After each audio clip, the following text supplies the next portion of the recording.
বিসমিল্লাহির রহমানির রহিম। আসসালামু আলাইকুম। সুপ্রিয় শিক্ষার্থীরা, সবাইকে স্বাগত জানাচ্ছি ইলেকট্রিক্যাল ইঞ্জিনিয়ারিং ফান্ডামেন্টাল এই সাবজেক্টের ভিডিও লেকচার সিরিজে। আজকে এই সাবজেক্টের প্রথম ভিডিও টিউটোরিয়ালস। এই টিউটোরিয়ালস উপস্থাপনে আছি আমি Mir Shariful Islam, instructor tech, department of electronics, Chattogram মহিলা পলিটেকনিক ইনস্টিটিউট।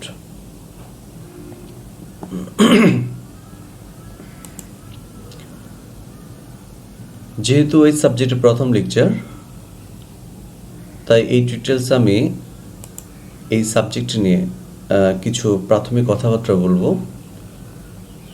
কারিগরি শিক্ষা বোর্ড কর্তৃক এই সাবজেক্টটি ডিপ্লোমা ইঞ্জিনিয়ারিং শিক্ষার্থীদের প্রথম পর্বে যাদের পড়ানো হয়, electronics, computer, civil, architecture, mechanical সহ আরও কিছু ডিপার্টমেন্ট আছে, টেকনোলজি। আবার এই সাবজেক্টটি দ্বিতীয় পর্বে পড়ানো হচ্ছে architecture, interior design technology, refrigeration and air conditioning, food serving, automobiles ইত্যাদি। তো যেই পর্বের শিক্ষার্থী হও না কেন, আশা করি এই টিউটোরিয়ালসগুলো তোমাদের কাজে লাগবে। আমাদের এই সাবজেক্টের প্রাথমিক কিছু পরিচিতি কথাবার্তা আছে যেগুলো আমাদের একটু জানতে হবে। যেমন এই সাবজেক্টটির নাম তো ইতিমধ্যে দেখেছ, ইলেকট্রিক্যাল ইঞ্জিনিয়ারিং ফান্ডামেন্টালস। প্রতিটি সাবজেক্টের একটা সাবজেক্ট কোড থাকে। এই সাবজেক্ট কোড হচ্ছে 66712। আর একটা সাবজেক্টের সাথে এই টিপিসি এই টার্মটি বেশ সংশ্লিষ্ট, তোমরা অনেকে মাঝে মধ্যে ভুল করো, এটা জানতে হয়। T for theory, P for practical, C for credit. প্রত্যেকটি সাবজেক্টেরই থিওরি এবং প্র্যাকটিক্যাল থাকে, তবে হ্যাঁ, কিছু কিছু সাবজেক্ট আছে ডিপ্লোমা ইঞ্জিনিয়ারিংয়ে কারিকুলামে শুধু প্র্যাকটিক্যাল বেসড সাবজেক্ট, আবার কিছু কিছু সাবজেক্ট আছে থিওরিও থাকে, প্র্যাকটিক্যাল থাকে। তো এই সাবজেক্টে থিওরি 3 এবং প্র্যাকটিক্যাল 3, ক্রেডিট 4। এটা দ্বারা আমরা কী বুঝতেছি, এই সংখ্যাগুলো কীভাবে আসলো? টির এই ভ্যালুটা 3 দ্বারা বোঝানো হচ্ছে, তোমরা যদি তোমাদের ক্লাস রুটিনের দিক খেয়াল করো, এই সাবজেক্টটি সপ্তাহে 3টা ক্লাস বরাদ্দ থিওরির জন্য। 3টি ক্লাস, সেটা 40 মিনিট হতে পারে, 50 মিনিট, যাই হোক, এই সাবজেক্টে 3টি ক্লাস বরাদ্দ থাকে সপ্তাহ জুড়ে। প্র্যাকটিক্যাল 3 দ্বারা বোঝানো হচ্ছে সপ্তাহের যে কোনো দিন পরপর 3টি পিরিয়ড নিয়ে প্র্যাকটিক্যাল ক্লাসটি হবে, কারণ প্র্যাকটিক্যাল ক্লাসের সময় বেশি লাগে। যদি কোনো কারণে থিওরি ক্লাস 40 মিনিটের জন্য বরাদ্দ থাকে, তাহলে সেই হিসেবে প্র্যাকটিক্যাল ক্লাস পরপর 3টি ক্লাস হবে। সেই হিসেবে আমরা বলতে পারি প্র্যাকটিক্যাল ক্লাসের জন্য 120 মিনিট বা 2 ঘন্টা বরাদ্দ থাকবে। আর এই সাবজেক্টের ক্রেডিট 4 দ্বারা বোঝানো হচ্ছে কারিগরি শিক্ষা বোর্ড কর্তৃক অনুমোদিত, এবং তারা ডিফাইন করে দিয়েছে যে 1 ক্রেডিটে 50 মার্ক বরাদ্দ থাকে। তো সেই হিসাবে এই সাবজেক্টের ক্রেডিট 4 দ্বারা বোঝানো হচ্ছে এই সাবজেক্টে টোটাল 200 মার্কস বরাদ্দ আছে। আর প্রিরিকুইজিটিস এই সাবজেক্ট পড়বার আগে বা শেখার আগে তোমাদের পূর্ব প্রস্তুতির কোনো দরকার নেই। শুরু থেকেই টিউটোরিয়ালস বা নিজেরা পাঠ্য বই পড়বে, সিলেবাস মোতাবেক পড়বে, তাহলে শিখবে। আগাম কোনো প্রস্তুতির দরকার নেই। তো এই সাবজেক্টের যে মার্কসগুলো রয়েছে, সেটা কিভাবে আমরা বিভিন্ন পার্টে আমরা মূল্যায়ন করব, মার্কসগুলো কিভাবে বিভাজিত আছে সেগুলো আমরা একটু দেখব। তোমরা সাবজেক্ট কোড টিপিসি বুঝেছো। এখন আমরা একটু দেখব যে এই টোটাল মার্কসটা কোন কোন অংশে কত পার্সেন্টে বিভাজিত। আমি আবার বলেছি, তোমাদের আবারও বলছি, একটা সাবজেক্টের মার্কস 2টি অংশে বিভাজিত থাকে। একটা হচ্ছে থিওরি, যেটা আমরা তাত্ত্বিক বলছি, আর একটা হচ্ছে প্র্যাকটিক্যাল, যেটা ব্যবহারিক অংশ। এই 2টি অংশে বিভাজিত থাকে। আমাদের কারিগরি শিক্ষায় ভোকেশনাল সিস্টেমে পড়াশোনাগুলো ম্যাক্সিমাম ক্ষেত্রে আমরা দেখি যে প্র্যাকটিক্যাল বেসড, প্র্যাকটিক্যালটাকে খুবই গুরুত্ব দেওয়া হয়, মূল্যায়ন করা হয়। সেই হিসেবে প্রতিটি সাবজেক্টে প্র্যাকটিক্যাল অনেকখানি মার্কস বরাদ্দ থাকে। তো যাই হোক, এই যে মোট মার্কস থিওরি এবং প্র্যাকটিক্যাল 2টি অংশে বিভক্ত। আমরা থিওরিটা নিয়ে একটু কথা বলছি শুরুতেই, তাত্ত্বিক নিয়ে। এই তাত্ত্বিকরা আবার 2টি অংশে বিভাজিত। তাত্ত্বিক একটা হচ্ছে কন্টিনিউয়াস, একটা ফাইনাল, যেটা আমরা বাংলায় বলছি ধারাবাহিক, আর একটা হচ্ছে সমাপনী। তাত্ত্বিক ধারাবাহিক, তাত্ত্বিক সমাপনী, 2টি অংশে বিভক্ত। ধারাবাহিক বিষয়টি ক্লিয়ার করি। পুরো সেমিস্টার জুড়ে যে এই সাবজেক্টটা নিয়ে আমরা প্রতিদিন ক্লাস করছি, টিচাররা হোমওয়ার্ক অ্যাসেসমেন্ট করছেন, তারপরে হচ্ছে অ্যাসাইনমেন্ট দিচ্ছেন, তার বিভিন্ন ধরনের পরীক্ষা টরীক্ষা নিচ্ছেন, ক্লাস টেস্ট, কুইজ টেস্ট, এগুলোর সাথে এই কন্টিনিউয়াসটা রিলেটেড। আর ফাইনালটা হচ্ছে সেমিস্টার শেষে কারিগরি শিক্ষা বোর্ড যে একটি 3 ঘন্টার প্রশ্নপত্রে তোমাদের যে পরীক্ষা নিয়ে থাকেন সেটাকে আমরা সমাপনী বলছি। তো এই থিওরির টোটাল মার্কস 40% বা 60% বিভাজিত কন্টিনিউয়াস এবং ফাইনালে। সেই 40% যে থিওরির অংশটা কন্টিনিউয়াস সেটা আবার কী অংশে বিভাজিত আমরা দেখে নিই। এই ধারাবাহিকে আমাদের ক্লাস টেস্ট কুইজ টেস্ট থাকে, সেখানে 15% বরাদ্দ থাকে। মিড টার্ম একটা আছে আমাদের সেমিস্টারের মাঝামাঝিতে একটা ছোট্ট পরীক্ষা, সেটা সংশ্লিষ্ট প্রতিষ্ঠানে নিয়ে থাকেন। টোটাল কন্টিনিউয়াসে 20%। তারপর হচ্ছে অ্যাটেন্ডেন্সটা খুব গুরুত্বপূর্ণ। অ্যাটেন্ডেন্স নির্ভর করছে তোমার স্টাইপেন্ডের বিষয়, অ্যাটেন্ডেন্সের উপর নির্ভর করছে তোমার পারফরমেন্স।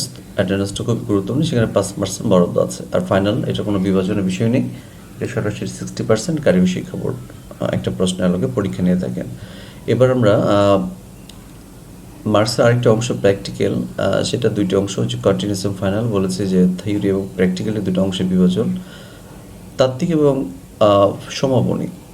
তো প্র্যাকটিক্যালের তাত্ত্বিক অংশ 50%, ফাইনাল 50%, মানে অর্ধেক অর্ধেক করে বিভাজন করা হয়েছে। আর থিওরিতে 40-60। কন্টিনিউয়াসের যে 50 মার্কস পুরো সেমিস্টার জুড়ে যে তোমার প্র্যাকটিক্যালগুলো করবে সেই সময় জুড়ে তোমাদের মার্কসগুলো বিভাজনগুলো দেখে নাও। ল্যাবে যে এক্সপেরিমেন্টগুলো করবে সেখানেই প্রায় অর্ধেক 25%। তারপর হচ্ছে হোম টাস্ক, টিচাররা বিভিন্ন ধরনের কাজ দেবেন, হোমওয়ার্ক দিতে পারেন, সেখানে 5% থাকে। জব রিপোর্ট, প্রত্যেকটি প্র্যাকটিক্যাল তোমরা ল্যাবে করবে, সেই যে ব্যবহারিকটি করি সেই ব্যবহারিকের ফলাফল, সেই ব্যবহারিকের বিভিন্ন অংশগুলো তোমরা একটা রিপোর্ট আকারে পরবর্তী নেক্সট প্র্যাকটিক্যাল ক্লাসে সেটা জমা দেবে, সেটাকে আমরা জব রিপোর্ট বলছি। সেই জব রিপোর্ট ওভার 5% মার্কস আছে। ওরাল টেস্ট, সংশ্লিষ্ট টিচার তোমাদের বিভিন্ন সময় বিভিন্ন প্র্যাকটিক্যালে ভাইভা নিয়ে থাকবেন, সেখানে 5 মার্কস আছে। বিহেভিয়ার 2% তোমাদের আচরণের উপরে। এরপর প্র্যাকটিক্যাল অ্যাটেন্ডেন্স 8%। তো আমি একটু বলে রাখি যে এই অংশগুলো যে পার্সেন্টেজগুলো সেগুলো প্লাস মাইনাস হতে পারে, সেটা সংশ্লিষ্ট টিচার কিছু কম বেশি করে নিতে পারেন, তবে টোটাল এই 40-60, 50-50 এগুলো ফিক্সড। এই অংশগুলো এদিক ওদিক একটু হতে পারে, তবে মেইন টপিকগুলো এগুলোই, মেইন অংশগুলো এগুলোর উপরে একজন শিক্ষক এই একটা সাবজেক্টের অ্যাসেসমেন্ট করে থাকেন। তো ফাইনাল 3টা পার্টে বিভক্ত। একটা হচ্ছে এক্সপেরিমেন্ট রিপোর্ট, ওরাল টেস্ট, যেটা আমরা সেমিস্টার শেষে ফাইনাল পরীক্ষা নেব প্র্যাকটিক্যালের, সেটা আমাদের যে মার্কসটা বরাদ্দ হবে সেটা এক্সপেরিমেন্ট তোমাদের পরীক্ষা দেওয়া হবে প্রশ্ন আকারে। সেটা তোমরা সময় জুড়ে যে 2 ঘন্টা 3 ঘন্টা যে প্র্যাকটিক্যাল পরীক্ষা হোক না কেন সেটা তোমরা এক্সপেরিমেন্ট করে দেখাবে, তার জন্য 30% মার্কস আছে। রিপোর্ট, সেটা তোমরা সেই এক্সপেরিমেন্টটি কীভাবে করলে না করলে সেটা তোমার লিখিতভাবে একটা রিপোর্ট তোমরা টিচারকে জমা দেবে, সেখানে 10%। এবং প্র্যাকটিক্যাল শেষে প্রত্যেকটি স্টুডেন্ট ইন্ডিভিজুয়ালি সেই টিচারের সামনে ভাইভা দেবে, সেই ভাইভার জন্য 10% মার্কস বরাদ্দ আছে।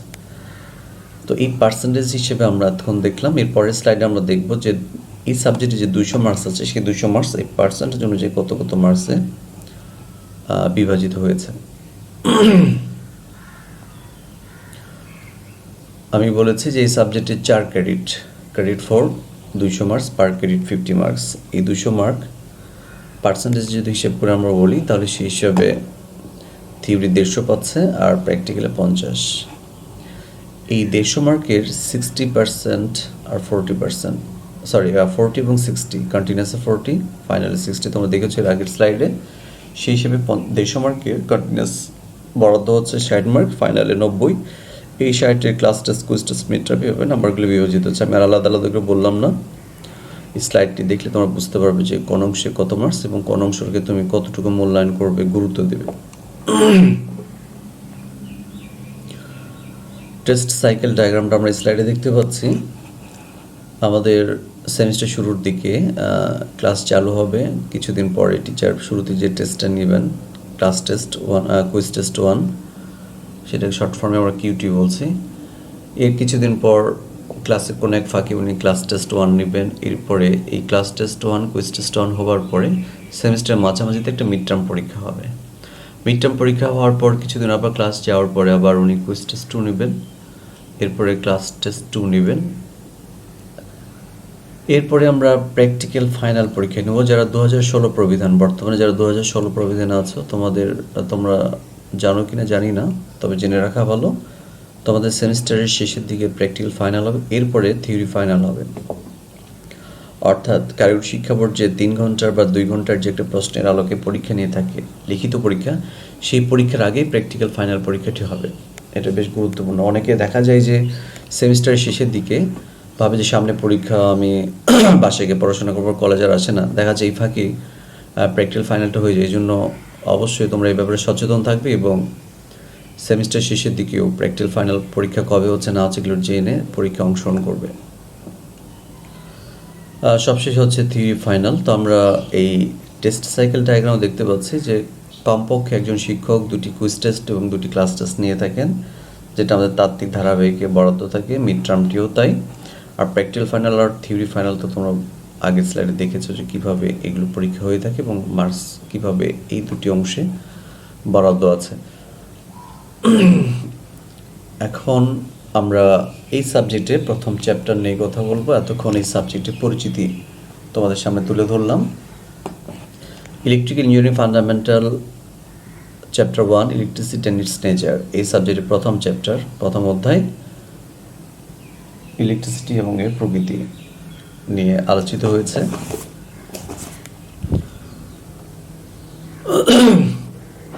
এই সাবজেক্টের শুরুতেই আমরা ইলেকট্রিসিটি কি সেটা জানবার চেষ্টা করব। তোমরা জানো যে ইলেকট্রিসিটি বা বিদ্যুৎ এক ধরনের শক্তি। Electricity is a type of energy that can build up in one place or flow from one place to another. হ্যাঁ, বিদ্যুৎ এক ধরনের শক্তি যেটা কোনো একটি জায়গায় তৈরি হতে পারে অথবা একটি জায়গা থেকে আরেক জায়গায় এই শক্তিটি স্থানান্তরিত হতে পারে। তো এখানে দুইটি কথা বলা হচ্ছে, একটা জায়গায় স্থির থাকতে পারে চার্জ বা বিদ্যুৎ শক্তি, আরেকটা হচ্ছে বিদ্যুৎ শক্তি এক স্থান থেকে আরেক স্থানে স্থানান্তরিত হবে। এই দুটি অংশ আমরা দুটি পয়েন্টে সেটা বোঝানোর চেষ্টা করেছি। তো বলা হচ্ছে when electricity gathers in one place it's known as static electricity। যদি ইলেকট্রিসিটি কোনো একটা জায়গায় জমায়েত হয় এবং সেখানেই যদি স্থির থাকে তাহলে সেই ধরনের বিদ্যুৎকে আমরা বলছি স্থির বিদ্যুৎ, স্ট্যাটিক ইলেকট্রিসিটি। এই স্ট্যাটিক শব্দটি তো বুঝতেই পারছো যে মুভ করবে না, চার্জ বা বিদ্যুৎ শক্তি বা বিদ্যুৎ সেই জায়গায় স্থির থাকবে। আমরা এখানে দেখতে পাচ্ছি স্ট্যাটিক ইলেকট্রিসিটির দুইটি ছবি। আমরা ছোট ক্লাসে বা আমরা সাধারণ বিজ্ঞান বইগুলোতে দেখেছি এরকম যে একটা বস্তু আরেকটা বস্তুর ফ্র্যাকশনে দেখা যাচ্ছে যে আলাদা আলাদা চার্জ সৃষ্টি হয়। এখানে একটা দেখানো হচ্ছে যে একটা ড্রাই ক্লথ, শুষ্ক বা শুকনো কাপড়, যদি আমরা একটা কাচের দণ্ডে যদি আমরা ফ্র্যাকশন বা আমরা যদি ঘর্ষণ করি বা ঘষা মাজা করি তাহলে দেখা যাবে যে এই শুকনো কাপড়ে নেগেটিভ চার্জ সৃষ্টি হবে, আর এই কাচের এই রডটিতে বা দণ্ডতে দেখা যাবে যে পজিটিভ চার্জ সৃষ্টি হচ্ছে। তো পজিটিভ চার্জ আসলে সৃষ্টি হয় কীভাবে? পজিটিভ চার্জ আসলে কোথাও থেকে আসে না, এই কাচের এই দণ্ডটি বা রডটি আসলে ইলেকট্রন হারিয়েছে। তো যে কটি ইলেকট্রন হারিয়েছে সেই কটি পজিটিভ চার্জ সৃষ্টি হয়েছে। তো ইলেকট্রনগুলো গেল কোথায়? এই কাপড়ে চলে এসেছে। দেখো ইলেকট্রনকে আমরা নেগেটিভ সাইন দ্বারা দেখিয়েছি, বিয়োগ চিহ্ন দিয়ে বা মাইনাস চিহ্ন দিয়ে, আর ধনাত্মক চার্জকে আমরা বলছি প্লাস চিহ্ন দিয়ে আমরা বোঝানোর চেষ্টা করেছি। তো আসলে এটা দুটা বস্তুর আলাদা প্রকৃতির উপর নির্ভর করছে যে কে ধনাত্মক চার্জে চার্জিত হবে, কে ঋণাত্মক চার্জে চার্জিত হবে, সেটা বস্তুর প্রকৃতির উপর নির্ভর করে। ঠিক অনুরূপভাবে দেখো নিচের এই ছবিটাতে এই শুকনো কাপড় দিয়ে আবার আমরা একটা পলিথিন রড, যেটাকে প্লাস্টিকের একটি রডে যদি আমরা ফ্র্যাকশন করি, যেটা যেমন তোমরা কখনো দেখেছো কি না যে চিরুনিতে যখন মাথার চুলে যখন আমরা বারবার চিরুনি করি চুল আঁচড়ায়, তখন দেখা যায় যে চিরুনি ছোট ছোট কাগজের টুকরোগুলোকে আকর্ষণ করে। হ্যাঁ, এটাও একটা স্থির বিদ্যুৎ বা স্ট্যাটিক ইলেকট্রিসিটি একটা উদাহরণ। তো এই যে দেখানো হয়েছে যে একটা শুকনো কাপড় দিয়ে যদি প্লাস্টিক বা একটি রাবার বা এই ধরনের কোনো প্লাস্টিকের রডে যদি আমরা ঘর্ষণ করি, ঘষা মাজা করি, তাহলে দেখা যাবে যে এই শুকনো কাপড় ধনাত্মক চার্জে চার্জিত হবে এবং এই প্লাস্টিকের রডটি ঋণাত্মক চার্জ চার্জিত হবে। তাহলে এই দুই ঘটনাটা আলাদা আলাদা। আসলে এটা বস্তুর প্রকৃতির উপর নির্ভর করছে কে ধনাত্মক চার্জে চার্জিত হবে, কে ঋণাত্মক চার্জে চার্জিত হবে। এই হচ্ছে ঘটনাগুলো আমাদের স্ট্যাটিক ইলেকট্রিসিটির ব্যাপার বললাম। এবার বলা হচ্ছে যে electricity that moves from one place to another is called current electricity. যদি কোনো ইলেকট্রিসিটি বা ইলেকট্রিক চার্জ যদি একটা জায়গা থেকে আরেকটা জায়গায় মুভ করে কোনো পরিবাহের মাধ্যমে বা কোনো মাধ্যম দিয়ে, তাহলে সেই ধরনের আমরা বিদ্যুৎকে বলছি চলবিদ্যুৎ, কারেন্ট ইলেকট্রিসিটি।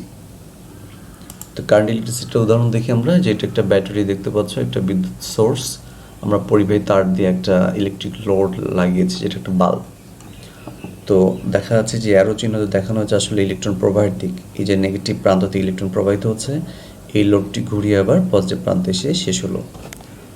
এবং এই যে ইলেকট্রন ফ্লো হচ্ছে এই বাল্বের ফিলামেন্ট দিয়ে, তখন এই বাল্বটিকে উত্তপ্ত করবে, উত্তপ্ত হলে সেটা গরম হয়ে আলো বিকিরিত করবে। ইলেকট্রন ফ্লো হচ্ছে ব্যাটারি নেগেটিভ প্রান্ত থেকে পজিটিভ প্রান্তে পরিবাহের মধ্য দিয়ে ইলেকট্রন ফ্লো হচ্ছে।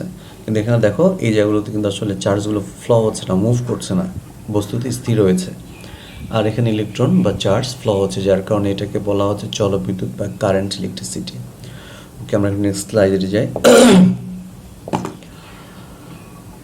কারেন্ট ইলেকট্রিসিটি একটু আমরা বিস্তারিত কথা বলি। এর আগে আমরা তো উদাহরণে বললাম কারেন্ট ইলেকট্রিসিটি বা জলবিদ্যুৎটা কি। এই কারেন্ট ইলেকট্রিসিটি বা জলবিদ্যুৎ দুই ধরনের, একটা হচ্ছে ডাইরেক্ট কারেন্ট, একটা হচ্ছে অল্টারনেটিভ কারেন্ট। আমাদের ডাইরেক্ট কারেন্ট বা অল্টারনেটিভ কারেন্টের এই বিষয়টা আসলে ইলেকট্রন ফ্লো কীভাবে হচ্ছে সময়ের সাথে সাথে এবং ইলেকট্রন প্রবাহের দিক, এই দুটির উপর নির্ভর করেই এই জলবিদ্যুৎকে দুটি ভাগে ভাগ করা আছে, ডাইরেক্ট কারেন্ট, অল্টারনেটিভ কারেন্ট। আমরা এই ছবিতে উপরের অংশে দেখতে পাচ্ছি যে ইলেকট্রন ফ্লো হচ্ছে বাম সাইড থেকে ডান সাইডের দিকে, অ্যারো চিহ্ন দেখানো হয়েছে। তো এটি দিয়ে বোঝানো হয়েছে যে সময়ের সাথে সাথে ইলেকট্রন বাম সাইড থেকে ডান সাইডের দিকেই যাবে, ইলেকট্রন প্রবাহের দিক এই দিকে, প্রবাহের দিক চেঞ্জ হচ্ছে না এবং ভ্যালুও চেঞ্জ হয় না। কিন্তু অল্টারনেটিভ কারেন্টের বিষয়টি হচ্ছে যে সময়ের সাথে সাথে ইলেকট্রন প্রবাহের দিক চেঞ্জ হয় এবং ইলেকট্রন প্রবাহের গতি বা বেগ পরিবর্তন হয়। আমরা সেটা একটা গ্রাফিক্যাল ভিউ দেখতে পাচ্ছি, গ্রাফিক্যাল প্রেজেন্টেশনগুলো দেখতে পাচ্ছ। অল্টারনেটিভ কারেন্ট এবং ডাইরেক্ট কারেন্ট, আমরা যদি ইলেকট্রন প্রবাহর দিক এবং এর গতি যদি সময়ের সাথে সাথে গ্রাফ পেপারে প্লট করি, তাহলে এই ধরনের সাইনোসয়েডাল ওয়েভ দেখতে পাই। আর ডাইরেক্ট কারেন্টে যদি আমরা গ্রাফে যদি প্লট করি ইলেকট্রনের বেগ এবং ইলেকট্রন প্রবাহের পরিমাণ বা ইলেকট্রনের পরিমাণ যদি ম্যাগনিটিউড আমরা সময়ের সাথে সাথে যদি গ্রাফে প্লট করি, তাহলে আমরা এরকম মান দেখতে পাবো। দেখো সময়ের সাথে সাথে কিন্তু ডাইরেক্ট কারেন্টের মান পরিবর্তন হচ্ছে না, দিকও পরিবর্তন হচ্ছে না। হ্যাঁ, ডাইরেক্ট কারেন্ট হয় পজিটিভ বা নেগেটিভও হতে পারে, এটা কোনো ফ্যাক্ট না। তবে সময়ের সাথে সাথে এমন হবে না যে কখনো কখনো সে পজিটিভ প্রান্তে থাকছে, কখনো কখনো এর মানটা নেগেটিভ প্রান্তে থাকবে। কিন্তু অল্টারনেটিভ কারেন্টে দেখা যায় যে একটা সাইকেলের একটা পূর্ণ চক্রে বা ফুল সাইকেলে দেখো যে পজিটিভ এই অংশটুকু এই সময়ে কারেন্টের দিক ছিল পজিটিভে এবং সময়ের সাথে সাথে বাড়তে বাড়তে সর্বোচ্চ মান কারেন্টের হয়েছে এবং ধীরে ধীরে আবার কমতে কমতে শূন্যতে এসেছে। এর পরে অর্ধ সাইকেলে দেখা যাচ্ছে যে ইলেকট্রন প্রবাহের দিক কিন্তু উল্টো দিকে হয়ে গেছে, এদিকে যেদিকে ছিল ইলেকট্রন প্রবাহিত বিপরীত দিক, এবং ঠিক সে এই দিকেও ধীরে ধীরে মান বাড়তে বাড়তে সর্বোচ্চ মানে পৌঁছে গেছে এবং আবার কমতে কমতে আবার শূন্যতে পৌঁছেছে। তো এভাবেই আমরা অল্টারনেটিভ কারেন্ট ডাইরেক্ট কারেন্ট গ্রাফে দেখিয়েছি তোমাদের বোঝার সুবিধার্থে। আমরা এই চ্যাপ্টারে 10-এর সূচক নিয়ে একটি অংশ আছে, কথা আছে, আমাদের শিখতে হয়। কারণ ইঞ্জিনিয়ারিং পড়াশোনার ক্ষেত্রে ম্যাথমেটিক্যাল টার্মগুলো যখন আসবে তখন 10-এর পাওয়ারগুলো জানতে হয়। 10-এর পাওয়ারের সুন্দর সুন্দর নাম আছে, সেগুলো না জানলে আমরা বিভিন্ন গাণিতিক সমস্যাগুলি সমাধান করবার সময় ভুল করব আমরা। তো সেই হিসেবে আমরা জানবো যে 10-এর পাওয়ারের যে সুন্দর সুন্দর নাম আছে এবং প্রতীক আছে, এগুলো জানবো। এখানে 10টি ধনাত্মক, যেটা আমরা পজিটিভ, আমাদের পাওয়ার হিসেবে 10-এর পাওয়ার পজিটিভ হিসেবে দেখানো হয়েছে, এখানে নেগেটিভ ধনাত্মক পাওয়ার এবং ঋণাত্মক পাওয়ার 10⁻n, এখানে n এর মান পজিটিভ, এখানে n এর মান নেগেটিভ। তো 24 থেকে শুরু করেছি আমরা এবং -24 গিয়ে শেষ করেছি। তো এখানে যে 10টি আছে 10⁻24, এই ডিওটা বলছে যেটা এক্সা, পেটা, টেরা, গিগা এবং এদের প্রথম অক্ষরগুলো সাধারণত নেওয়া হয়েছে এখানে ক্যাপিটাল লেটারে, কিলো, হেক্টর, ডেকা। তো এখন যদি কখনো বলা হয় যে 1 গিগা বা 1G, তাহলে সেই ক্ষেত্রে 10⁻9কে বুঝতে হবে। আমাদের বিভিন্ন ম্যাথমেটিক্সে আমাদের এই 10-এর এই প্রতীকগুলো দিয়ে আসলে মানগুলো দেওয়া থাকে সাধারণত। সেই ক্ষেত্রে তোমাদের অঙ্ক করবার সময়, ক্যালকুলেশন করবার সময় যে প্রতীক আছে সেই প্রতীকের যথাযথ এই মানগুলোই বলতে হবে। যেমন আমরা যদি 1 টেরাবাইট বলি তাহলে 10⁻12 বলতে হবে, 1 মেগা ওহম যদি বলি 10⁻6 ওহম বুঝতে হবে। তো এই বিষয়গুলো আমরা অবশ্যই আত্মস্থ করব, মুখস্থ করে নেব। আমাদের বিভিন্ন হিসেব নিকেশ এগুলো লাগবে। এবার নেগেটিভগুলো একটু দেখো, ডেসি, সেন্টি, মিলি, মাইক্রো, এগুলো সাধারণত ছোটো বা ক্যাপিটাল লেটারে দেখানো হয়। আর তাছাড়া স্পেশাল আরেকটা ছিল যে অ্যাংস্ট্রম 10⁻⁻10, যেটাকে 8⁻0 আকারে দেখানো হয়। তোমরা বিভিন্ন সাধারণ বিজ্ঞান বই বেগুলোতে দেখেছ। তো স্পেশাল কিছু আরও 10-এর সুযোগ আছে, এগুলো জেনে নেওয়ার চেষ্টা করবে। এই টেবিলটি বিআইপিএম দ্বারা অনুমোদিত এবং সংজ্ঞায়িত, international bureau of weights and measures France কর্তৃক অনুমোদিত।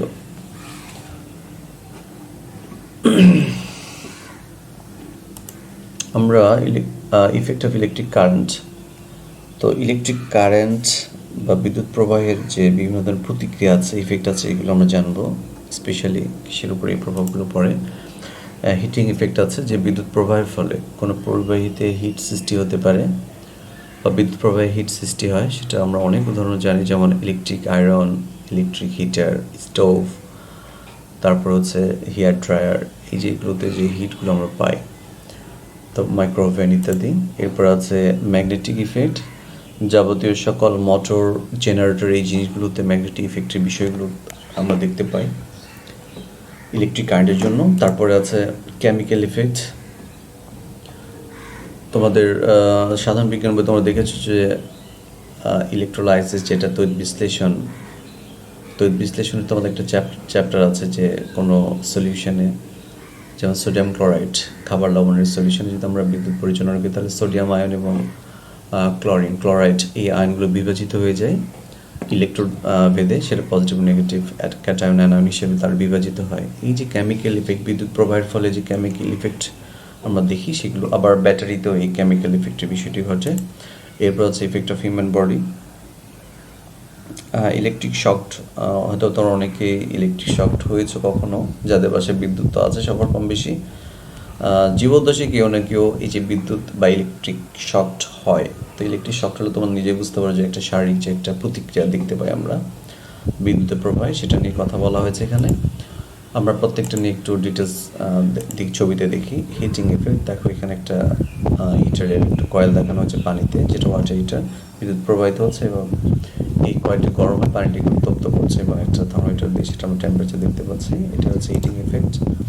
তারপর আছে ম্যাগনেটিক ইফেক্ট। আমরা বলেছি যে বিদ্যুৎ প্রবাহের ফলে ম্যাগনেটিক কোনো কয়েলে যদি বিদ্যুৎ প্রবাহিত হয়, তাহলে একটা ম্যাগনেটিক ইফেক্ট আমরা দেখতে পাই। এখানে দেখানো হয়েছে একটা ফেরোম্যাগনেটিক একটা পেরেক বা স্ক্রু, যেটা বলো না কেন, এখানে তার পেঁচানো হয়েছে, পরিবাহী তার, একটা ব্যাটারি দিয়ে এই পরিবাহী তারতে কারেন্ট প্রবাহিত করা হচ্ছে। তাহলে এই যে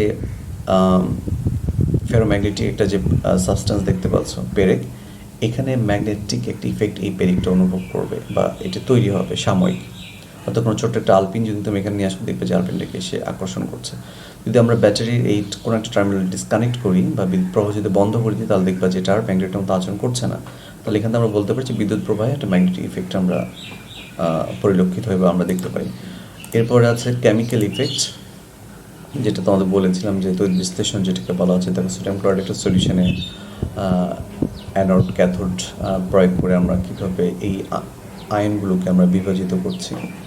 তো একটু কেমিস্ট্রির ব্যাপার, তোমরা অনেকেই অনেক ভালো জানো এই বিষয়ে। এরপর ইলেকট্রিক অফ হিউম্যান বডি, একটা হিউম্যান বডির ছবি দেখানো হয়েছে, বিভিন্ন অংশে কীভাবে তড়িৎ প্রবাহের ফলে কোথায় কোথায় কী ধরনের রেজিস্ট্যান্স আছে এবং কী ধরনের হিউম্যান বডিতে এই প্রভাবগুলো হয়, সেটা এখানে দেখানো হয়েছে পেশির উপর নির্ভর করে। আসলে আমরা শরীরের মধ্য দিয়ে যখন বিদ্যুৎ প্রবাহিত হয়, আমরা কেন এটার প্রভাবটা বুঝতে পারি। যখন ইলেকট্রন প্রবাহ হয়, বিদ্যুৎ প্রবাহ মানে ইলেকট্রন প্রবাহ, যখন কোনো একটা লাইভ টার্মিনালে যদি কোনো তারে যদি কারেন্ট থাকে, যদি আমি সেখানে হাত দিই এবং আমাদের পা যদি খালি থাকে, তাহলে আমাদের শরীরটা পরিবাহের মতো কাজ করবে এবং শরীরের মধ্য দিয়ে ইলেকট্রন ফ্লো হবে। অর্থাৎ আর্থ বা গ্রাউন্ড থেকে আমাদের ইলেকট্রনগুলো শরীরের বিদ্যুৎ দিয়ে সে পজিটিভ টার্মিনাল দিয়ে সোর্সে চলে যাবে। তো ইলেকট্রন যখন ফ্লো হবে, তখন আমাদের শরীরটা তো প্রোটিনে ভরপুর, তো প্রোটিন অণুগুলো সংকুচিত হয়ে প্রসারিত হয়, যার কারণে আমাদের কোনো হাত দিয়ে যদি কোনো একটা টার্মিনাল, লাইভ টার্মিনালকে আমরা টাচ করি, তাহলে দেখা যায় যে পায়ে যদি পাদুকা বা কোনো জুতো থাকে, সেটা হচ্ছে রাবার বা যেটাকে আমরা বলছি স্পঞ্জের কোনো জুতা থাকে, তাহলে ইলেকট্রন ফ্লো হবে না, শরীরে কিছুটা ইলেকট্রন এসেই প্রোটিনগুলোকে, আমাদের শরীরে যে প্রোটিন আছে, প্রোটিনগুলোকে সংকুচিত করবে, তখন হাতটা সংকুচিত হয়ে চলে আসে, এভাবে তুমি রেহাই পাবে। তো যার কারণে বিদ্যুৎ নিয়ে কোনো কাজ করতে গেলে সবসময় সাবধানতা অবলম্বন করতে হয় এবং পায়ে অবশ্যই কোনো অপরিবাহী টাইপের কোনো জুতো বা স্যান্ডেল পরতে হবে।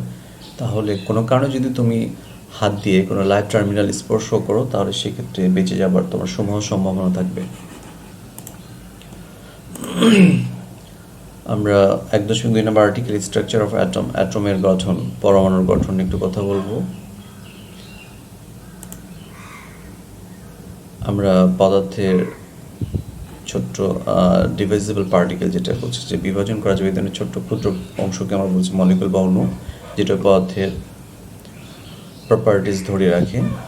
ডিভাইজেবল বলা হচ্ছে যে মলিকুল বা অণুকে আবার বিভাজন করা যায় এবং আমরা বিভাজিত করলে পরমাণু পাই, সেটা তোমরা জানো। এগুলো আমি বিস্তারিত কথা বলছি না, এটা আসলে কেমিস্ট্রির অংশ, রসায়নের অংশ, তোমরা সবাই কম বেশি জেনেছো, পড়েছো। আবার এই যে মলিকুলগুলোকে যদি আবার ছোট ছোট পার্টিকেলে ভাগ করি তাহলে সেটা অ্যাটম বা পরমাণু বলছি আমরা। এই ছবিতে দেখানো হয়েছে যে একটা পরমাণুর ছবি। পরমাণুর 3টে অংশ, প্রোটন, নিউট্রন, ইলেকট্রন, মৌলিক 3টে অংশ। আরও কিছু কিছু অন্যান্য অংশ মানে পার্টিকেল থাকে যেগুলো আমরা আপাতত এখানে টানছি না। তো এটার এই প্রোটন, নিউট্রন, ইলেকট্রন আমরা বিস্তারিত পরে স্লাইডগুলোতে দেখব। আর প্রত্যেকটা পরমাণুর অ্যাটমিক স্ট্রাকচার আলাদা আলাদা। এই অ্যাটমিক স্ট্রাকচার আলাদা হওয়ার জন্য বা পারমাণবিক সংখ্যা আলাদা আলাদা হওয়ার জন্য নতুন নতুন মৌলিক পদার্থ আমরা পৃথিবীতে দেখতে পাই, যেমন সোনা, লোহা, এগুলো আলাদা আলাদা মৌলিক পদার্থ। এগুলোকে ছোটো ছোটো ক্ষুদ্র যদি আমরা পরমাণুতে বিভাজন করি তাহলে প্রত্যেকটার স্ট্রাকচার আমরা আলাদা আলাদা দেখতে পাবো। তো অ্যাটম বা পরমাণুর প্রধানত 2টি অংশ, একটা হচ্ছে নিউক্লিয়াস এবং এক্সট্রা নিউক্লিয়াস। আমরা 2টি অংশে বিভাজন করছি, নিউক্লিয়াস, এক্সট্রা নিউক্লিয়াস। মানে নিউক্লিয়াস মানে হচ্ছে একদম পরমাণুর কেন্দ্রের অংশটুকু বলা হচ্ছে, আর এক্সট্রা নিউক্লিয়াস হচ্ছে এই নিউক্লিয়াস বাইরের অংশটা। তো এখানে নিউক্লিয়াস এবং এক্সট্রা নিউক্লিয়াসের অংশ দেখানো হয়েছে। এই যে ভিতরে সার্কেলের ভিতরে দেখতে পাচ্ছ, এটাকে আমরা নিউক্লিয়াস বলছি, আর এই বাইরের অংশটাকে আমরা বলছি এক্সট্রা নিউক্লিয়াস। আর এক্সট্রা নিউক্লিয়াসের মূল উপাদানটি হচ্ছে ইলেকট্রন। আর এই যে নিউক্লিয়াসের ভিতরে যে অংশগুলো দেখতে পাচ্ছ ছোট ছোট সার্কেল, এগুলো প্লাস, এবং এটাতে কিছুই দেখানো হয়নি, প্রোটন এবং নিউট্রনকে দেখানো হয়েছে। তো আমরা নিউক্লিয়াসটাকে কাকে নিউক্লিয়াস বলছি? Central core of atom. একটা পরমাণুর একদম সেন্টারে যে কোর বা যে অংশটুকু থাকে সেটাকে আমরা বলছি নিউক্লিয়াস। নিউক্লিয়াস আবার 2টি অংশে বিভাজন, এই ছবিতে দেখতে পাচ্ছ, একটা হচ্ছে প্রোটন আর একটা হচ্ছে নিউট্রন। প্রোটনটাকে, নিউট্রনকে আমরা একটু জানি। প্রোটন আর পজিটিভলি চার্জ পার্টিকেল, খুবই সহজ কথা। প্রোটন হচ্ছে অবশ্যই একটা পরমাণু, একটা পার্টিকেল, সেটি পজিটিভ চার্জ সে ধারণ করে, এবং প্রত্যেকটি প্রোটনের চার্জ হচ্ছে 1.602 × 10⁻19 কুলম্বস। চার্জের একক, চার্জের ইউনিট হচ্ছে কুলম্ব। একে সি দিয়ে প্রকাশ করা হয় বা কুলম্ব বলা হয়। পজিটিভ চার্জ, যার কারণে এখানে প্লাস চিহ্ন দেওয়ার প্রয়োজন হয়নি। Neutron have no charge at all. নিউট্রনে কোনো চার্জ নেই, অর্থাৎ চার্জ নিরপেক্ষ, নিউট্রাল। এই নিউট্রাল থেকে নিউট্রন কথাটা এসেছে। মাঝে মধ্যে আমি আমার ছাত্রীদের বা ছাত্রদের খাতা দেখেছি, পজিটিভ চার্জ প্রোটন এবং নিউট্রন কী চার্জ বহন করে, সেখানেও তোমরা ভুল করেছো। কেউ বলো যে প্রোটন নেগেটিভ চার্জ বহন করে, ইলেকট্রন পজিটিভ চার্জ। এটা কীভাবে ভুল হয় তোমাদের বোঝার সুবিধা বলছি। প্রোটনের পি আছে, পি পজিটিভ, এটা একটু মনে রেখো। প্রোটন পজিটিভ চার্জ বহন করে। নিউট্রনস নিউট্রাল, নিউট্রাল মানে নিরপেক্ষ, মানে না পজিটিভ না নেগেটিভ। এই নিউট্রাল থেকে নিউট্রন কথাটা এসেছে, এটা মনে রেখো। নিউট্রন কোনো চার্জ বহন করে না, সে পজিটিভ চার্জও নয়, নেগেটিভ চার্জও নয়। The mass of neutron is equal the mass of proton. প্রোটনের ভর এবং নিউট্রনের ভর কাছাকাছি, প্রায় সমান। The nucleus has a net positive charge due to its proton. হ্যাঁ, খুব সুন্দর কথা। যে তাহলে যদি আমরা বলি নিউক্লিয়াস কি চার্জ বহন করে? Positive charge. কারণ এর নিট চার্জ পজিটিভ হওয়ার কারণটা হচ্ছে নিউট্রনের তো কোনো চার্জ নেই আর প্রোটনের পজিটিভ চার্জ, তাহলে আলটিমেটলি নিউক্লিয়াসের চার্জ হবে পজিটিভ, যেটাকে আমরা বলছি নিউক্লিয়াসের এই অংশটুকু। এক্সট্রা নিউক্লিয়াস তো বলা হচ্ছে ছবিতে ইলেকট্রন, আমরা পরের স্লাইডে দেখতে পাবো এক্সট্রা নিউক্লিয়াস নিয়ে কথা হবে। Extra nucleus, the outer part of surroundings of nucleus.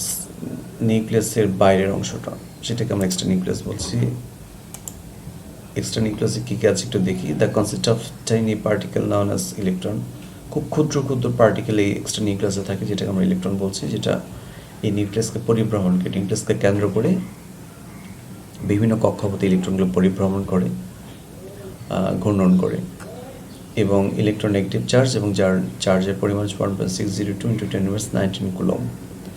তাহলে আমরা দেখতে পাচ্ছি আগের স্লাইডে দেখেছি যে প্রোটনের চার্জ ছিল পজিটিভ এবং সেটাও এই পরিমাণই চার্জ, ইলেকট্রনেরও একই পরিমাণ চার্জ, তবে দুটি ভিন্ন ধর্মের, একটি পজিটিভ চার্জ, একটা নেগেটিভ চার্জ। কখনো কখনো এটা মাইনাস চিহ্ন দিয়ে বোঝানো হয়, যেহেতু নেগেটিভ কথাটা আগেই বলেছি যে নেগেটিভ আর মাইনাস চিহ্ন দেওয়ার প্রয়োজন হয়নি।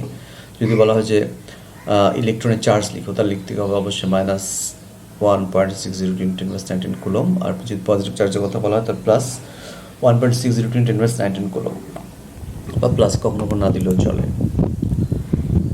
Total net charge of the atom is assume to be 0 in polarity. কেন?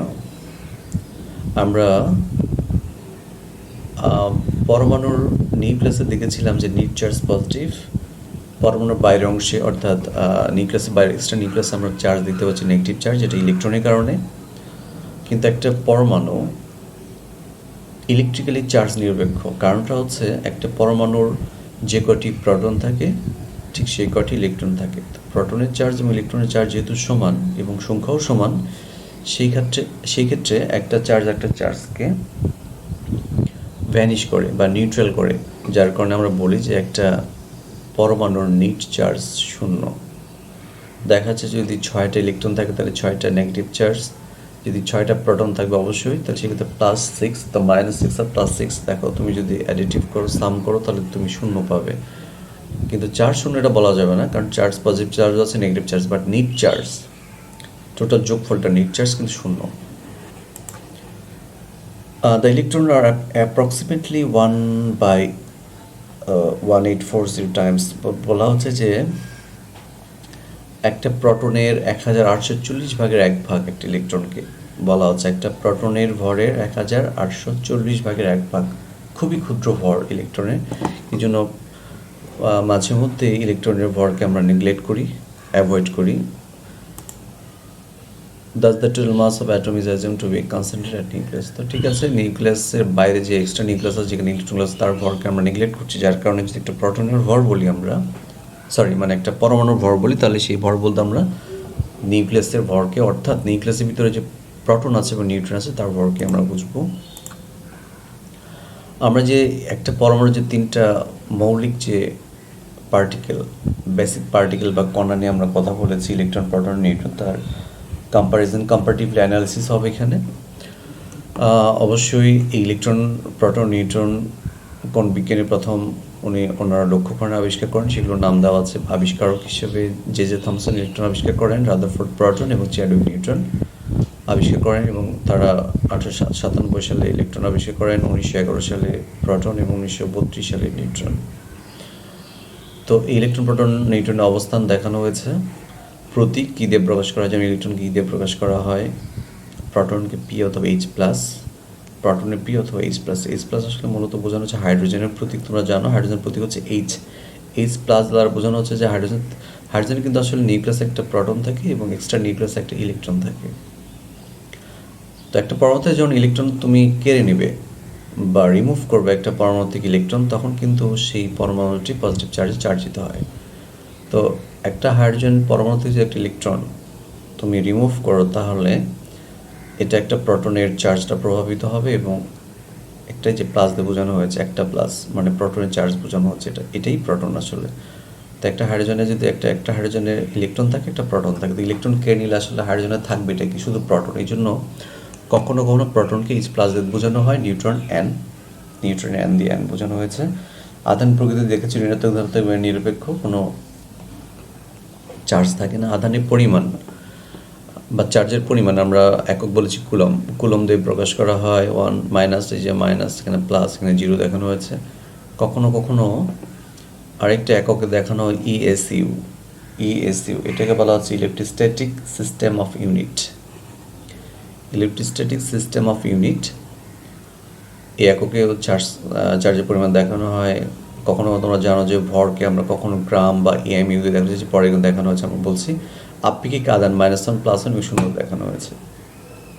আপেক্ষিক ভর আছে, আপেক্ষিক আধান, এভাবে ভর, নিট ভর, আসলে একটা ইলেকট্রনের ভর হচ্ছে 9.11 × 10⁻⁻28 গ্রাম।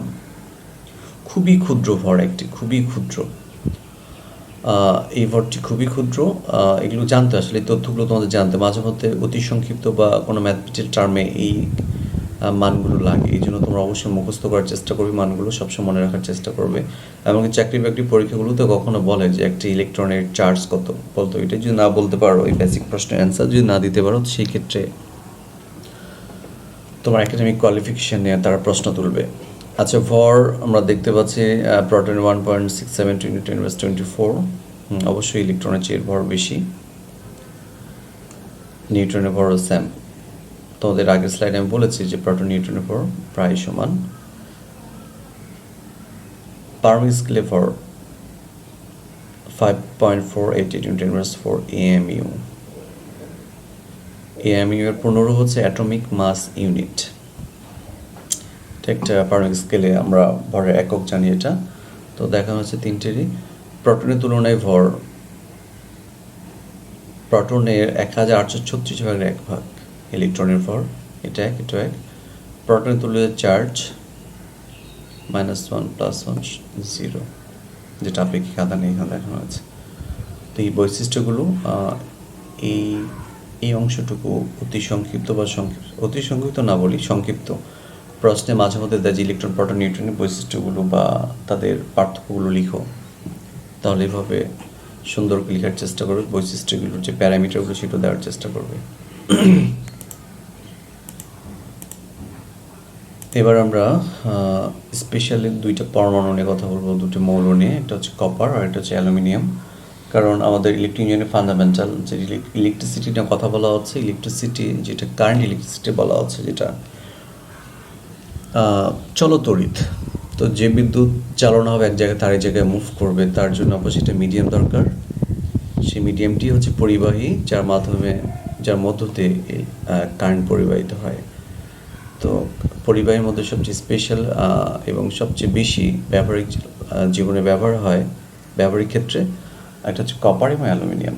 এই পরিবাহী তারগুলি বাসা বাড়িতে, ইন্ডাস্ট্রি, বিভিন্ন জায়গায় এই পরিবাহী তারগুলি ব্যবহার করে, যার কারণে এই দুই মৌলের আমরা একটু গঠনগুলো জানবো এবং খুব গুরুত্বপূর্ণ। তোমাদের একটু বলে রাখি যে এই অ্যাটমিক স্ট্রাকচার কপার এবং অ্যালুমিনিয়াম আমাদের এই চ্যাপ্টারে মাঝে মধ্যে রচনামূলক প্রশ্ন হয়, ব্রড কোয়েশ্চেন, যে একটি কপার পরমাণুর পারমাণবিক গঠন আলোচনা করো বা ব্যাখ্যা করো, অথবা অ্যালুমিনিয়াম।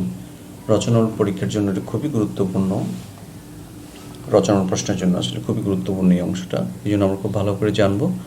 তোমাদের পাঠ্য বইও আছে, আমি একটু সংক্ষেপে বোঝানোর চেষ্টা করছি, যদি এটা কেমিস্ট্রি একটা অংশ।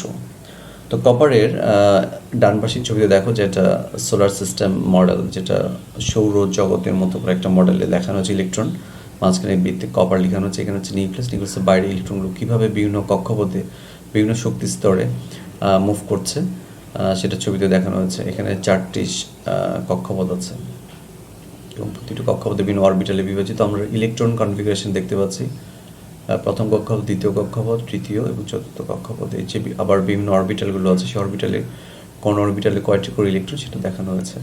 এই ধরনের প্রশ্নটা অবশ্যই কিছুটা বর্ণনা দিবে, এখানে বর্ণনা আছে এখানে কথা যে কপার কি, এর প্রতীক কী, কপার অ্যাটমিক নাম্বার কত, এবং কপারের দুটো আইসোটোপ নিয়ে কথা বলা হয়েছে, কপার 63 এবং কপার 65। বেশ স্টেবল আইসোটোপ এগুলো কপারের। তো আইসোটোপ, আইসোটোন এগুলো বিষয় আমরা এখানে না টানি, এগুলো কেমিস্ট্রির অংশ, এগুলো এই সিলেবাসের আলোচ্য বিষয় নয়। ইলেকট্রন কনফিগারেশন দিবে, এই ধরনের মডেল ছবি আঁকার চেষ্টা করবে। ইলেকট্রন কনফিগারেশন অবশ্যই সচেতন হবে। তো আমরা দেখতে পাচ্ছি যে চতুর্থ কক্ষপথের এস নামক অরবিটালে একদম একটি ইলেকট্রন রয়েছে, একটি ইলেকট্রন। এই ইলেকট্রনটি খুবই গুরুত্বপূর্ণ বিষয়, সেটা বলতে পারো রাসায়নিক বিক্রিয়ার ক্ষেত্রে বলো, বা দেখা যাচ্ছে যে ইলেকট্রন ফ্লোর ক্ষেত্রে, অর্থাৎ বিদ্যুৎ শক্তি প্রবাহের ক্ষেত্রে ইলেকট্রনটি খুবই গুরুত্বপূর্ণ ভূমিকা পালন করে থাকে। এবার অ্যালুমিনিয়ামের স্ট্রাকচার আমরা দেখি।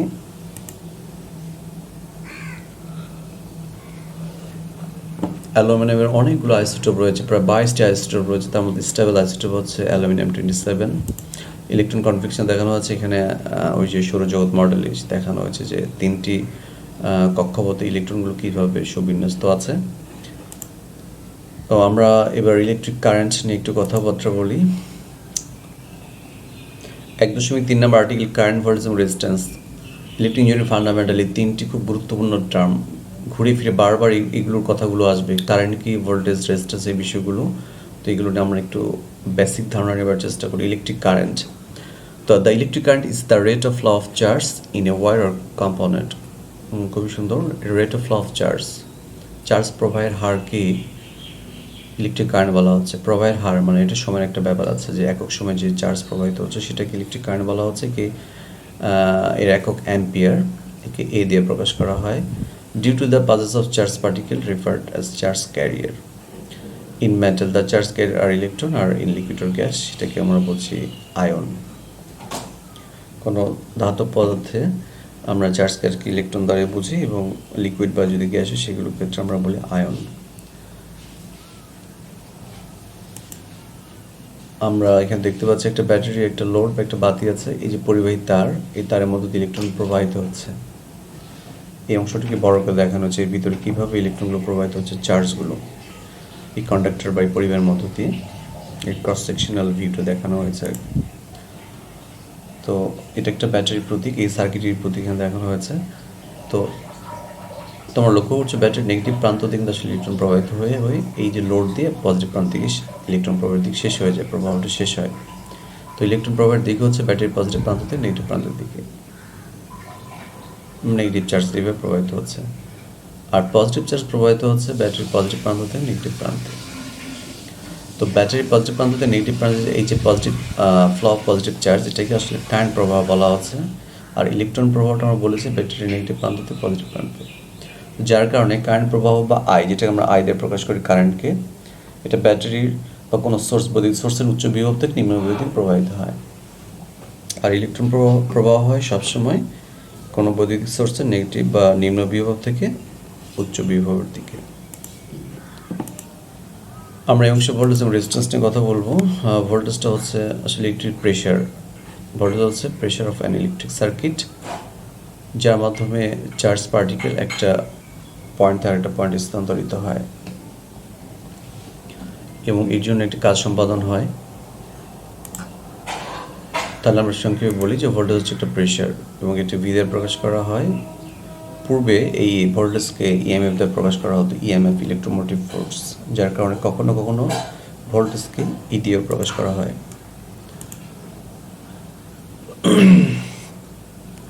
এই যে দেখো, এই পরিবারগুলো তো মুক্ত ইলেকট্রন আছে, কিন্তু ইলেকট্রনগুলো তো প্রেশারাইজড করতে হবে, ফ্লো করতে হবে। ইলেকট্রনগুলো তো যার যার অবস্থানে স্থির আছে।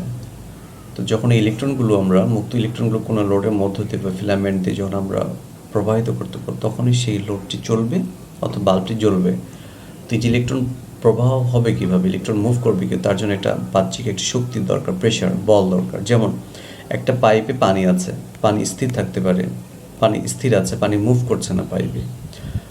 তো সেই পানিকে মুভ করতে চাইলে পাইপের অন্য কোনো প্রান্তে প্রেশার ক্রিয়েট করতে হবে, তাহলে দেখবো পানিটা মুভ হবে। আমরা যে বাসা বাড়িতে যে বৈদ্যুতিক পাম্প আছে, মোটর, ইলেকট্রিক পাম্প, তো এই যে ওয়াটার পাম্পগুলোতে যে আমরা পানি আমরা নিচ থেকে যখন ছাদে বা আমাদের যে পানি ট্যাঙ্কিতে পানিটা তুলি, পানিকে এমনি এমনি ওঠে পাইপ দিয়ে, এটাকে প্রেশার ক্রিয়েট করতে হবে, তাহলে দেখবা যে পানিটি নিচে পানিগুলো উপরে উঠছে।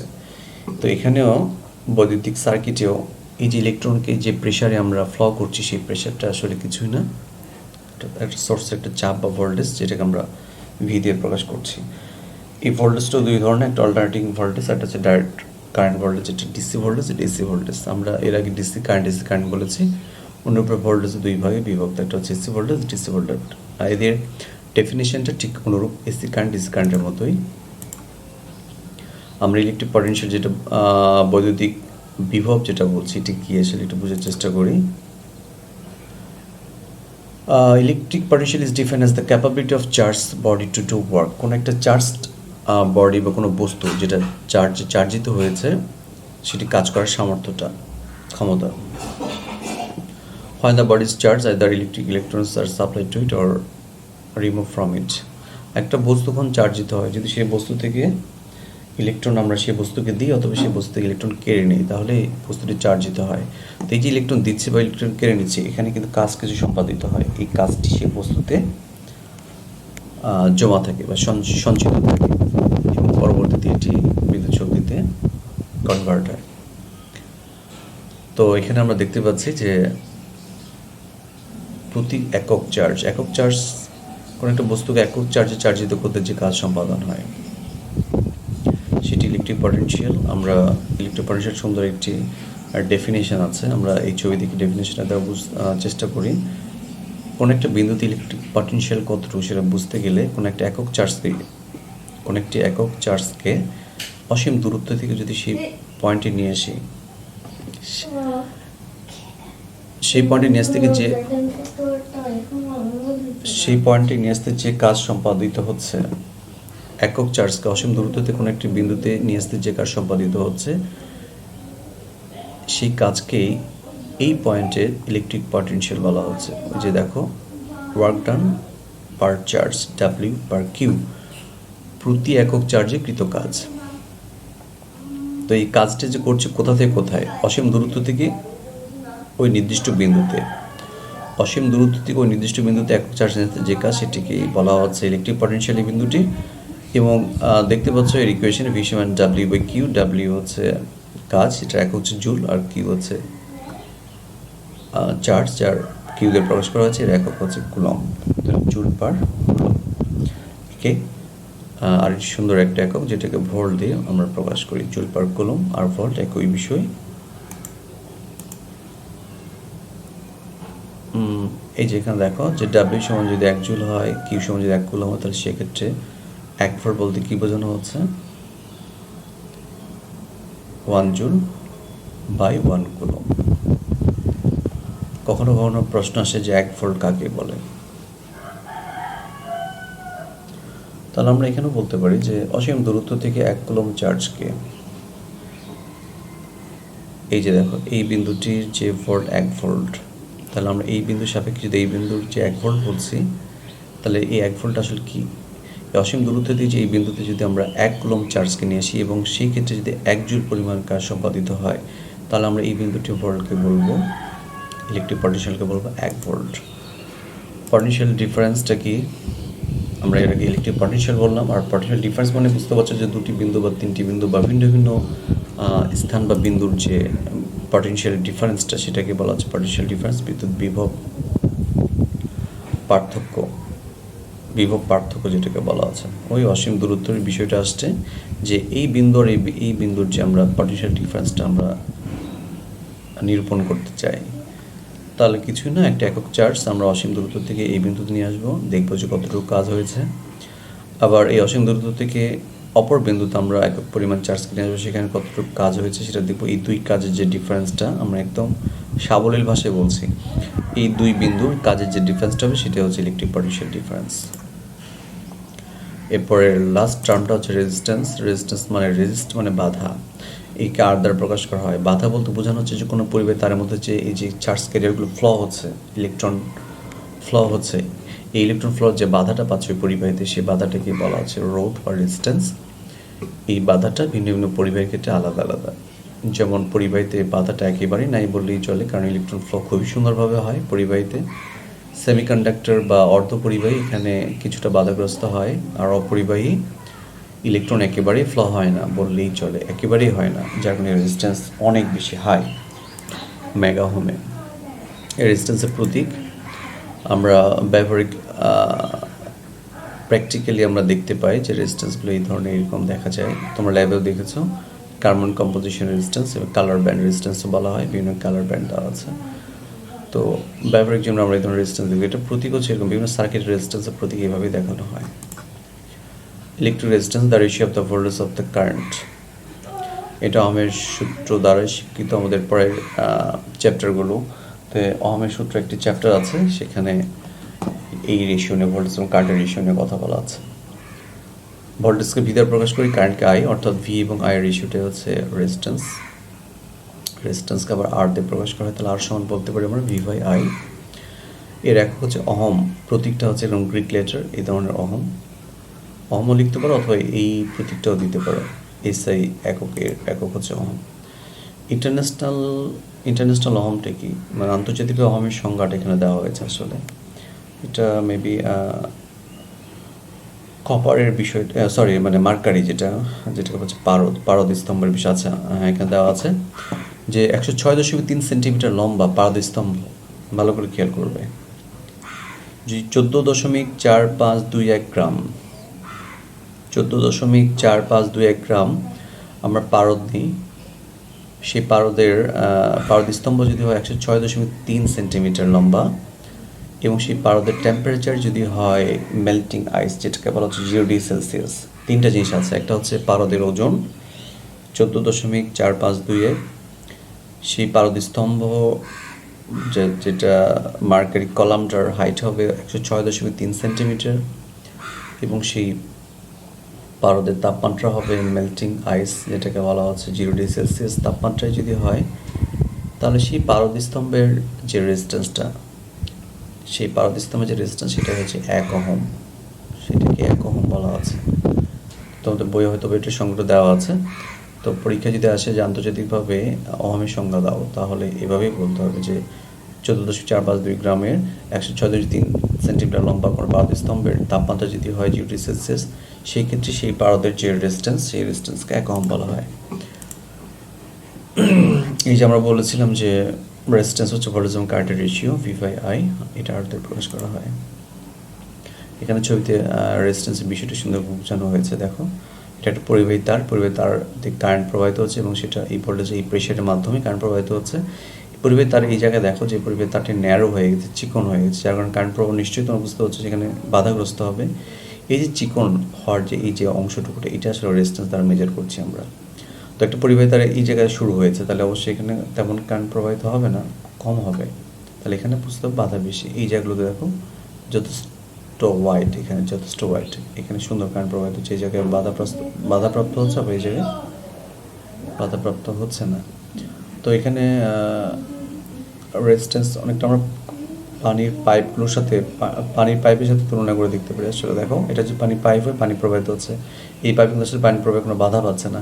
এই জায়গায় দেখা যাচ্ছে ফ্লেক্সিবল একটা পাইপ এই জায়গায় ন্যারো হয়ে গেছে, চিকন সরু, অথবা কোনো কারণে চেপে গেছে এই জায়গায়। তো দেখা যাচ্ছে পানি প্রবাহিত কিন্তু তোমরা নিজেরাই বুঝতে পারছো, এগুলো দেখেওছো তোমরা যে এই জায়গায় পানি কিন্তু আসলে ভালো প্রবাহিত হবে না, একটা চাপ অনুভূত হবে এই যে।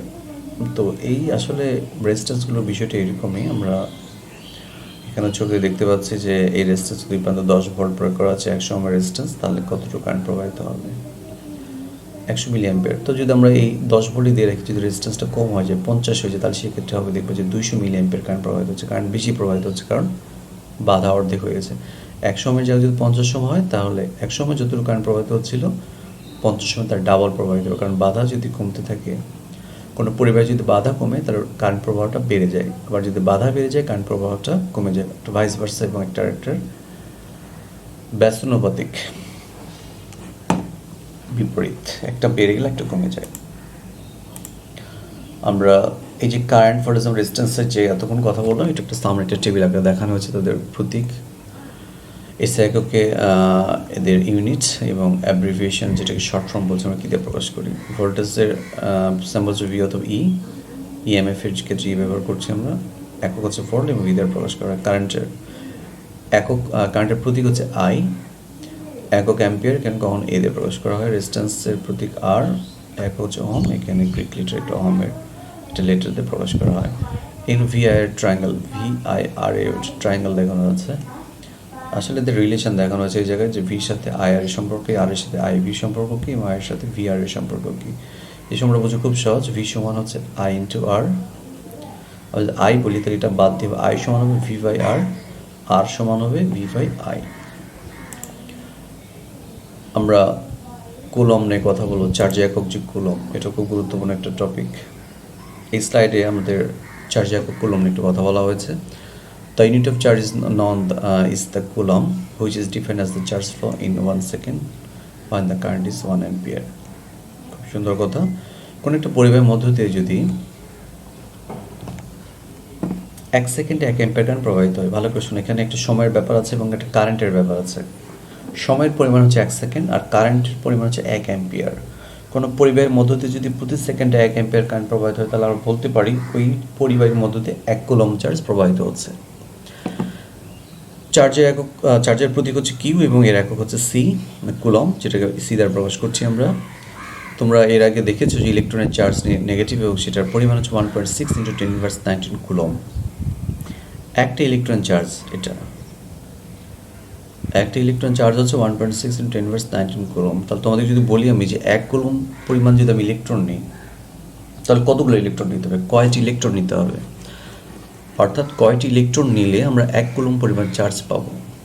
তো তোমাদের জন্য একটা প্রশ্ন রইল, তোমরা ক্যালকুলেশন করে বের করবে যে 1 কুলম্বে কয়টি ইলেকট্রন প্রয়োজন হয়। আমরা বলেছি যে চার্জের বিষয় কারেন্ট এবং সময়ের সাথে সম্পর্কিত। যে 1 সেকেন্ডে যদি 1 অ্যাম্পিয়ার কারেন্ট প্রবাহিত হয় তাহলে সেটাকে আমরা চার্জ বলছি কিউ। এটা কিউ দ্বারা প্রকাশ করা হয়। আই হচ্ছে কারেন্ট, টি হচ্ছে সময়। নিশ্চয় বুঝতে হচ্ছে চার্জ ফ্লোটা কি, কারেন্ট ইন্টু টাইম ইন্টারভাল, কত সময় ধরে এই কারেন্টটা প্রবাহিত হচ্ছে। আমরা ওই ইকুয়েশন থেকে আগে প্রিভিয়াস যে পূর্বের স্লাইড থেকে ইকুয়েশন থেকে আমরা বলতে পারি যে কারেন্টের বিষয়টা আমরা ডেল্টা কিউ সমান দেখেছি আই ইন্টু ডেল্টা টি, তার আই সমান হচ্ছে ডেল্টা কিউ বাই ডেল্টা টি। তাহলে আমরা কারেন্টের সংজ্ঞাটা এখান থেকে দিতে পারি। চার্জ একক হচ্ছে কুলম, সময় একক হচ্ছে সেকেন্ড। তাহলে একে যদি 1 কুলম ধরো, এটাকে যদি 1 সেকেন্ড, তাহলে আমরা কারেন্ট একক একটা মান পাবো, যেটাকে আমরা অ্যাম্পিয়ার বলছি, 1 অ্যাম্পিয়ার। তোমাদের যদি বলা হয় যে 1 অ্যাম্পিয়ার কারেন্ট, কতটুকু কারেন্টকে আমরা 1 অ্যাম্পিয়ার কারেন্ট বলবো, তাহলে আমরা এইভাবে এই ইকুয়েশনতে আমরা খুব সুন্দর করে সংজ্ঞাটা দিতে পারি। যেন কোনো পরিবাহের মধ্য দিয়ে, ভালো করে শোনো, কোনো পরিবাহের মধ্য দিয়ে প্রতি একক সময় বা প্রতি 1 সেকেন্ডে যদি 1 কুলম পরিমাণ চার্জ প্রবাহিত হয়, আবার বলছি, কোনো পরিবাহের মধ্য দিয়ে প্রতি সেকেন্ডে যদি 1 কুলম পরিমাণ চার্জ প্রবাহিত হয় তাহলে সেই পরিবাহের মধ্য দিয়ে 1 অ্যাম্পিয়ার কারেন্ট প্রবাহিত হচ্ছে। যেটার আগে তোমাদের প্রশ্ন বলেছিলাম যে একটা ইলেকট্রনের চার্জ হচ্ছে এত কুলম, তাহলে কতগুলো ইলেকট্রন লাগবে 1 কুলম পরিমাণ চার্জ তৈরি হতে। তোমাদের জন্য একটা হোমওয়ার্ক, তোমরা নিজেরা করবে এটা। আচ্ছা, যেটা এখানে দেখানো হয়েছে স্লাইডে,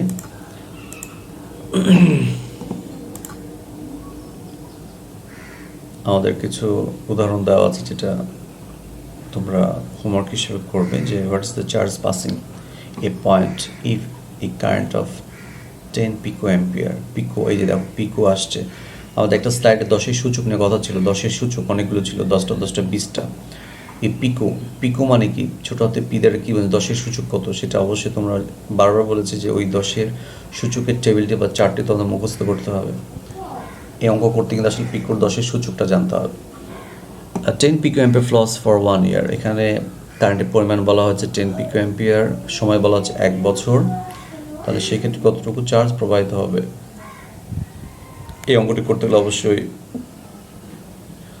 1 বছর এই সময়টাকে সেকেন্ডে নিয়ে যেতে হবে। আরেকটি উদাহরণ,